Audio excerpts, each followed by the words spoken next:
Today is day 30 in our reading plan, and we had Deuteronomy 6, 4 through 9, and that was entitled the Shema. We had Psalm 119, and we had Matthew 14. So in Psalm 119, the title was Blessed Are Those Who Walk in God's Law. I love how it talks about staying true to God no matter how difficult and hard the world gets. And then in Matthew 14, Jesus feeds the 5,000. We're all pretty familiar with that one. But what stood out today, which is unusual for me, again, was another Old Testament. And it was Deuteronomy 6, 4 through 9, the Shema.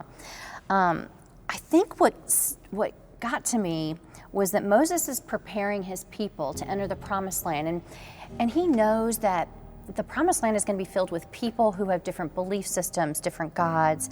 And so they call this the Shema because what that means is to hear, to listen. So he really, really wants the people to understand what he's saying, really kind of get in the word. And so he's trying to tell everybody that, look, eternal life and eternal values start at home. So we need to have God's message and God's words on our house, in our house, on our gate. And he keeps telling the people, you need to teach the children about this, that there's only one true God, and that is the most important thing.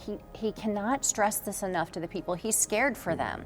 And just like we all get when we're frightened about something, we hammer it home, we nag about it, that kind of thing. And that's what he's doing. He's saying that you have to trust in our one God.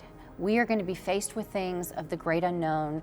You know, these people were held in captivity for so long. They were always told what to do. Now they're going to have all this freedom to choose, and they have to choose God day in and day out. It has to be, otherwise their eternal life is going to be jeopardized. And God has set them apart.